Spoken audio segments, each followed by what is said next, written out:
বিসমিল্লাহিররহমানিররহিম। কারিগঞ্জ girls school and কলেজের online ক্লাসে তোমাদের স্বাগত। প্রিয় অষ্টম শ্রেণীর শিক্ষার্থীবৃন্দ, তোমরা সবাই কেমন আছো? নিশ্চয়ই সুস্থ আছো, ভালো আছো। পরিবারের সবাই সুস্থ আছে, আমিও আল্লাহর রহমতে সুস্থ আছি। আজকে আমি তোমাদের বাংলাদেশের বিশ্ব পরিচয়ের 12তম অধ্যায় কি আছে, বাংলাদেশের প্রাকৃতিক সম্পদ। সেদিন যে পার্ট 1 এবং 2 অংশ পড়াইছিলাম, বাকি আজকে পার্ট 3 এবং 4 নিয়ে আলোচনা করব। পার্ট 3 আছে বাংলাদেশের জীববৈচিত্র্য। বাংলাদেশের জীববৈচিত্র্য কি? এখন জীববৈচিত্র্যের সংখ্যাটা কি? জীববৈচিত্র্যের সংখ্যা হয়েছে প্রকৃতির মধ্যে জীব বা প্রাণী যে নিয়মে বেঁচে থাকে বা যে প্রক্রিয়ায় বেঁচে থাকে, এটাকে সংক্ষেপে কি বলা হয়? জীববৈচিত্র্য বলে। মানুষ, প্রাণী ও কীটপতঙ্গ জীবজগৎ প্রকৃতির মধ্যে ভারসাম্য বজায় রেখেই বেঁচে থাকে, অর্থাৎ প্রকৃতির মধ্যে ভারসাম্য বজায় রেখেই বেঁচে থাকে। জলবায়ু, তাপমাত্রা নানা পরিবর্তনের ফলে জীবজগতের বিভিন্ন প্রাণী ও তৌলতা জন্ম মৃত্যু ঘটে। লক্ষ বছর আগে পৃথিবীর জলবায়ুতে যেসব প্রাণী বেঁচে ছিল, তাপমাত্রা ও জলবায়ু পরিবর্তনের ফলে ওই সব প্রাণী এখন বিলুপ্তি হয়ে গেছে বা বিলুপ্তির পথে।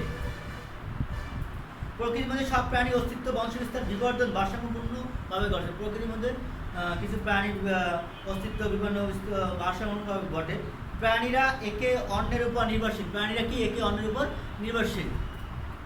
সবুজ গাছপালা বাতাসে যে অক্সিজেন ছড়িয়ে দিচ্ছে তা গ্রহণ করে প্রাণীরা বেঁচে থাকে। সবুজ গাছপালা বাতাসে যে অক্সিজেন ছড়িয়ে দিচ্ছে, এগুলো গ্রহণ করে প্রাণীরা বেঁচে থাকে। বিভিন্ন প্রাণী থেকে একে অন্যের শিকার করে বেঁচে থাকে। প্রাণীদের বংশবিস্তার ঘটে একই নিয়মে। ঘূর্ণিঝড়, সুন্দরবনের অন্যান্য প্রাণী গাছপালার ক্ষয়ক্ষতি হয়। প্রকৃতির বিভিন্ন নিয়মে সুন্দরবনের গাছপালা প্রাণীটি আবার পূর্ণ হয়ে যায়। বাংলাদেশের জীববৈচিত্র্যের অবস্থা। বাংলাদেশে এক সময় প্রচুর বন জঙ্গলে জীবজন্তু, পশু পাখি ছিল। বাংলাদেশের বনভূমিতে প্রচুর পরিমাণ জীবজন্তু, প্রচুর পরিমাণ বন্যপ্রাণী ছিল, কিন্তু এখন বর্তমানে এগুলো বিলুপ্তির পথে বা বিলুপ্তি হয়ে যাচ্ছে। নিচু জলাভূমিতে প্রচুর ছিল জলচর প্রাণী। এদেশে জনসংখ্যা বেড়ে যাওয়ার ফলে জলাভূমি ভরাট করে ঘর বাড়ি, রাস্তাঘাট নির্মাণ হচ্ছে, ফলে এইসব প্রাকৃতিক পরিবেশ বিনষ্ট হচ্ছে। জীববৈচিত্র্যের উপর যার খারাপ প্রভাব পড়ছে। ঘর বাড়ি, রাস্তাঘাট নির্মাণের ফলে পানি প্রবাহ বাধাপ্রাপ্ত হচ্ছে, ফলে জলচর প্রাণী এবং মাছের বংশ বিস্তার বৃদ্ধি হচ্ছে। দেশে জনসংখ্যা বেড়ে যাওয়ার ফলে গাছপালা, প্রাণী সম্পদ, মৎস্য সম্পদের উপর চাপ বাড়ছে। অর্থাৎ জনসংখ্যা বৃদ্ধির ফলে গাছপালা ও মৎস্য সম্পদ, প্রাণী সম্পদের উপর চাপ বৃদ্ধি পাচ্ছে। গ্রাম অঞ্চলে গাছপালা কমে যাওয়া, সেখানে তাপমাত্রা বেড়ে যাচ্ছে। অর্থাৎ গ্রাম অঞ্চলে যেখানে গাছপালা ছিল সেখানে তাপমাত্রা গাছপালা কেটে ফেলার ফলে কি হচ্ছে?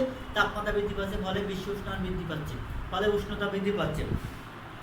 জীববৈচিত্র্য নষ্ট হওয়ার পরিণতি আমাদের জন্য ভয়ঙ্কর। জীববৈচিত্র্য নষ্ট হওয়ার পরিণতি আমাদের জন্য খুবই ভয়ঙ্কর। এই বিপদ মোকাবেলার জন্য আমাদের সচেতন, সক্রিয় হতে হবে। জীববৈচিত্র্য রক্ষার জন্য করণীয় কি? করণীয়? জনসংখ্যা কমিয়ে আনতে হবে। জীববৈচিত্র্য রক্ষার জন্য জনসংখ্যা কমিয়ে আনতে হবে। অধিক পরিমাণ গাছপালা রোপণ করতে হবে। স্বাভাবিক পানি প্রবাহ বন্ধ করা যাবে না। জলধারা নির্মাণ সংরক্ষণ করতে হবে। তারপর রাসায়নিক দ্রব্য কম ব্যবহার করতে হবে। জীববৈচিত্র্য রক্ষার জন্য জৈব সার প্রয়োগ করতে হবে। পশু ও সম্পদ রক্ষা এবং বৃদ্ধিতে সহায়তা করতে হবে।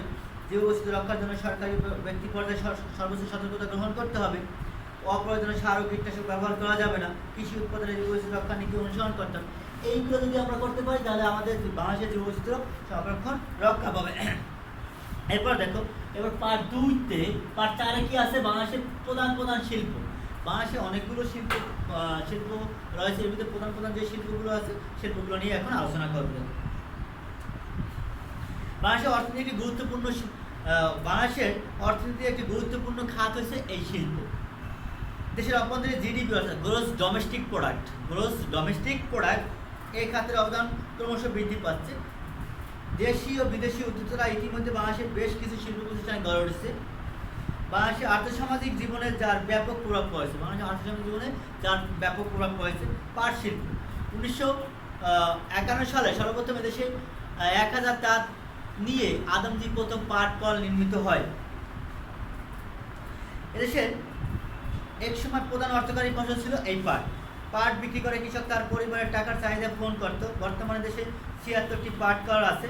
এক সময় পাট কলগুলো শুধু পাটের বস্তা উৎপাদন করত, এখন পাট দিয়ে নানা পণ্য সামগ্রী উৎপাদন করে থাকে। 2009 ও 10 অর্থ বছরে পাট সামগ্রী বিক্রি করে 32 কোটি মার্কিন ডলার আয় করে। এরপর দেখো 2 নম্বর আছে কি বস্ত্র শিল্প। 1947 সালে এদেশে মাত্র 8টি বস্ত্রকল ছিল। 1947 সালে এদেশে মাত্র কয়টি বস্ত্রকল ছিল? মাত্র 8টি বস্ত্রকল ছিল। চট্টগ্রাম, ঢাকা, কুমিল্লা, নোয়াখালী, টাঙ্গাইল প্রভৃতি অঞ্চলে প্রচুর বস্ত্র ও সুতাকার রয়েছে।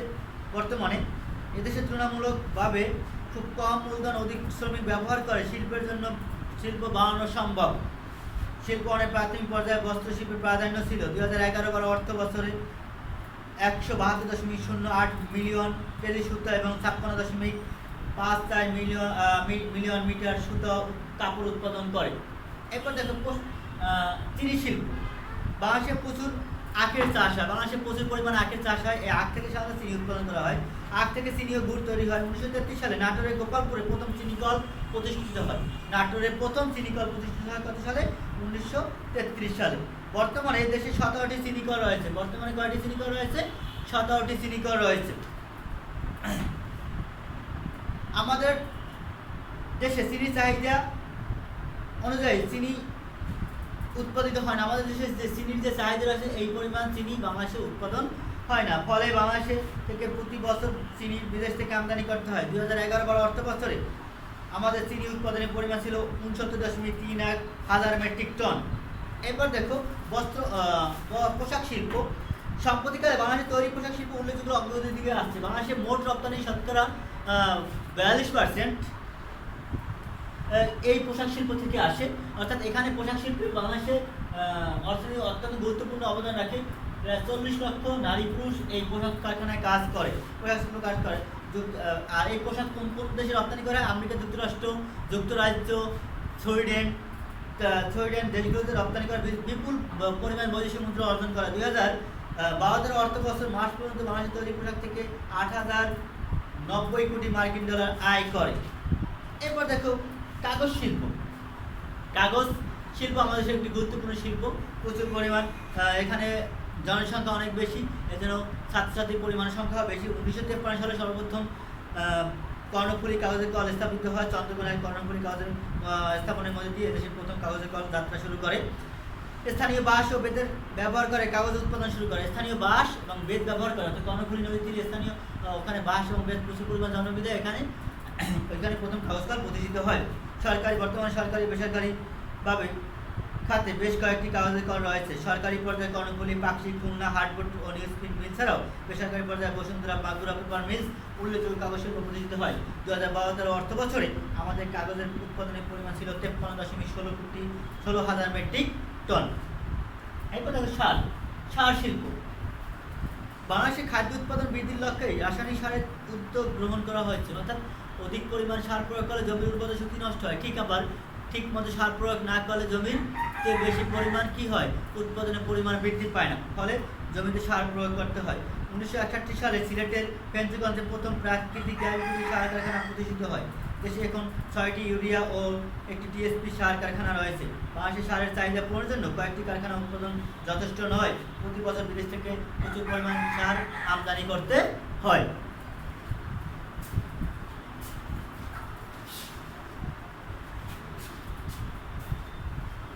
এরপর সিমেন্ট শিল্প।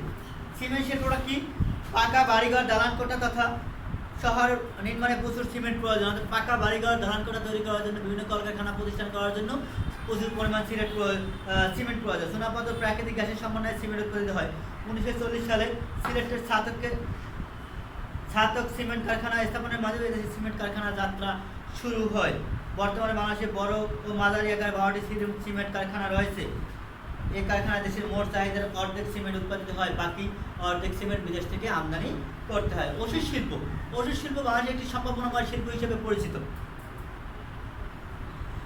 এক সময় আমাদের দেশে প্রচুর পরিমাণ অর্থ খরচ করে বিদেশ থেকে ওষুধ আমদানি করতে হতো।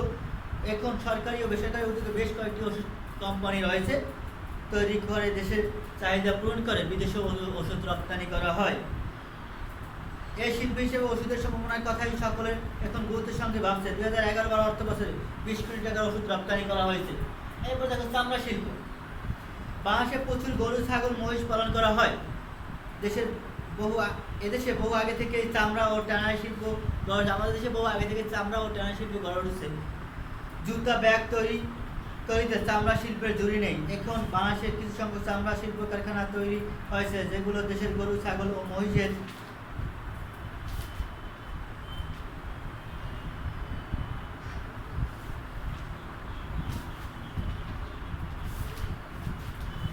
চামড়া ব্যবহার করে শিল্প কারখানা স্থাপন করছে। এরপর চামড়া থেকে জুতা, ব্যাগ সহ উন্নত মানের জিনিস তৈরি করছে। কোনো কোম্পানি বিদেশেও তাদের উৎপাদিত পণ্য রপ্তানি করে। 2008-09 অর্থ বছরে বাংলাদেশের বিদেশে জুতা ও রপ্তানি করে 19 কোটি মিলিয়ন মার্কিন ডলার আয় করে। আর ওই বছর চামড়া বিক্রি করে আমাদের আয় হয়েছে 18 কোটি মার্কিন ডলার। 2011-12 অর্থ বছরে চামড়া ও চামড়াজাত উৎপাদন ছিল 10.14 কোটি মার্কিন ডলার। এরপর দেখো চা শিল্প, আর 10 নম্বরে চা শিল্প।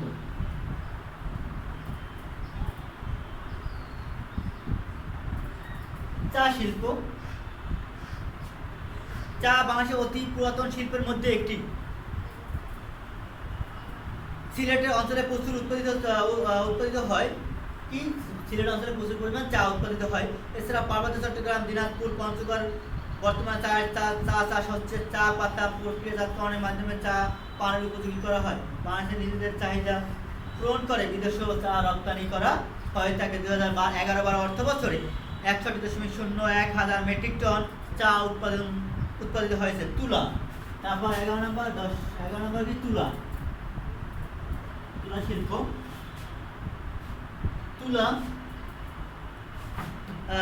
তুলা বাংলাদেশের একটি নতুন অর্থকরী ফসল। এটা বিদেশেও অর্থকরী ফসল, এটা বিদেশেও রপ্তানি করার জন্য মূলত বাণিজ্যিকভাবে তুলার চাষ করা হয়েছে। বিদেশে রপ্তানি করার জন্য বাণিজ্যিকভাবে তুলা চাষ শুরু হয়েছে। এদেশে জলবায়ু ও মৃত্তিকা তুলা চাষের জন্য উপযোগী, তবে চাহিদার তুলনায় উৎপাদন কম বলে প্রয়োজনীয় তুলার বেশিরভাগ বিদেশ থেকে আমদানি করতে হয়। 2011-12 অর্থ বছরে 14,000 মেট্রিক টন তুলা উৎপন্ন হয়েছে। তামাক শিল্প,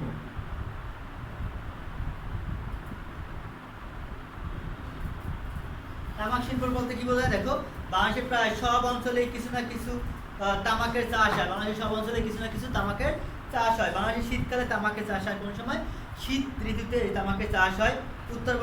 উত্তরবঙ্গ তামাক চাষের জন্য প্রসিদ্ধ হলেও বর্তমানে পার্বত্য চট্টগ্রামে তামাক চাষ হচ্ছে। 2010-11 অর্থ বছরে তামাক উৎপাদনের পরিমাণ ছিল 79,000 মেট্রিক টন। বাংলাদেশের তামাক উৎপাদনের সম্পূর্ণ না হয় প্রতি বছর বিদেশ থেকে প্রচুর পরিমাণ তামাক আমদানি করতে হয়। চিংড়ি শিল্প,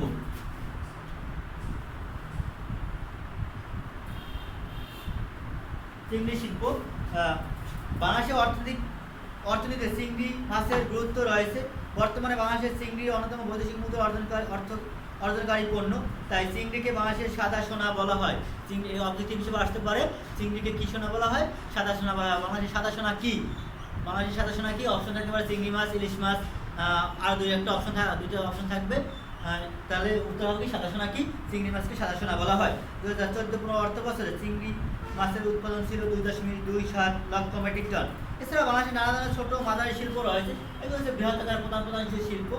ছোট শিল্প রয়েছে, নতুন শিল্প কারখানা তৈরি হচ্ছে। এসব কারখানা থেকে বিভিন্ন পণ্য সামগ্রী তৈরি হচ্ছে, যা আমাদের দেশের চাহিদা পূরণে গুরুত্বপূর্ণ ভূমিকা পালন করছে।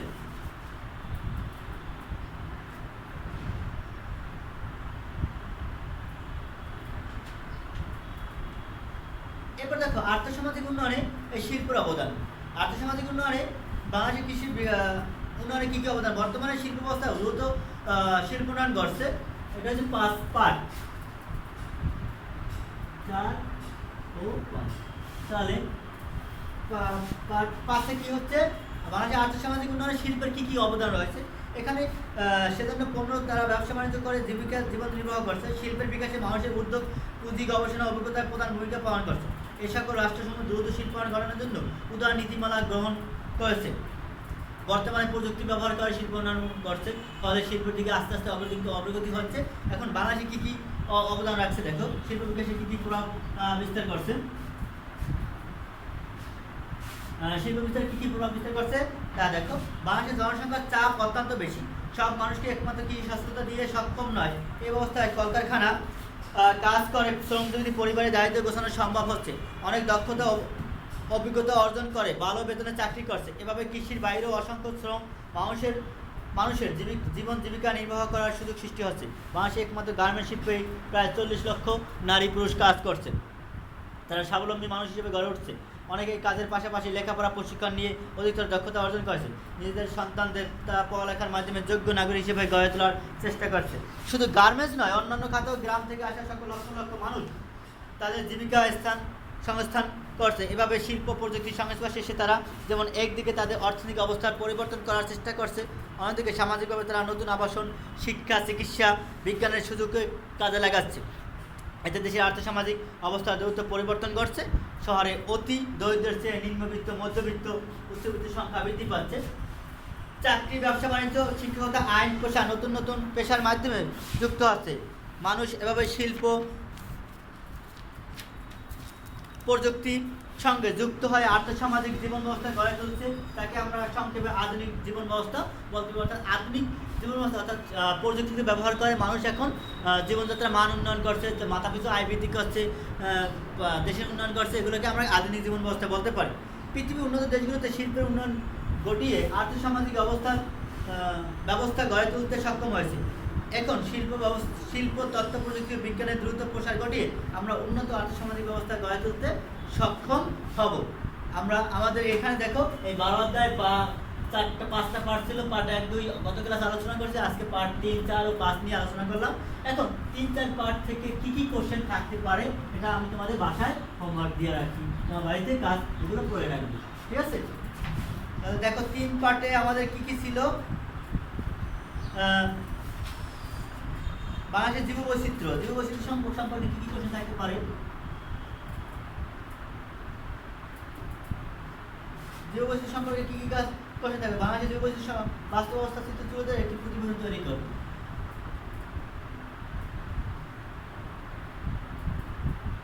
বাংলাদেশের জীববৈচিত্র্যের বাস্তব অবস্থা তুলে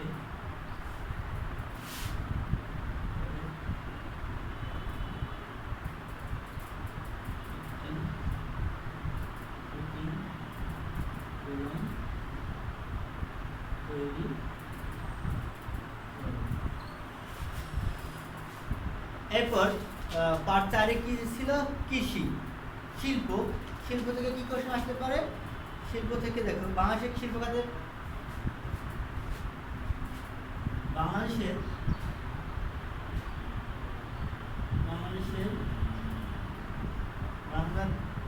শিল্প খাতের বাংলাদেশের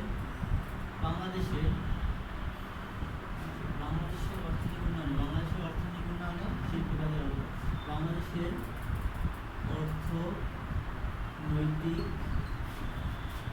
অর্থনৈতিক উন্নয়নে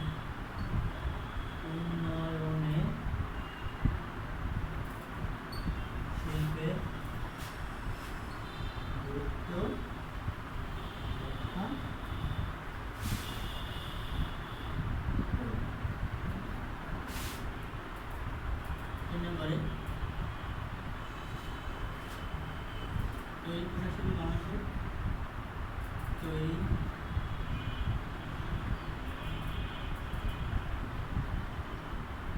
পোশাক শিল্পে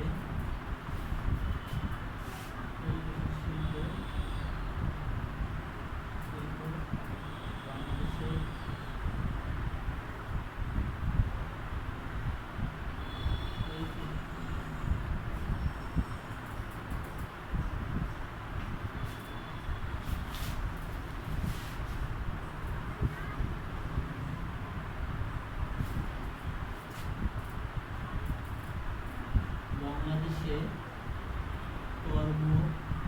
কর্মসংস্থান বৃদ্ধিতে শিল্প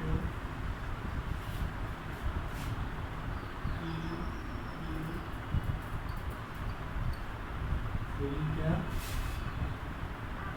পালন করে। এই তিনটে কোশ্চেন যদি তোমরা বাসায় পড়ো তাহলে আমাদের এই পার্ট 3, 4 এবং 5-এর ভিতরে যে কোশ্চেন যতটুকু পড়া আছে তোমরা পেয়ে যাবে। ঠিক আছে, তোমরা সবাই ভালো থাকো, সুস্থ থাকো, আর বাসায় ঠিক মতো তোমরা সবাই পড়াশোনা করবে। আল্লাহ হাফিজ।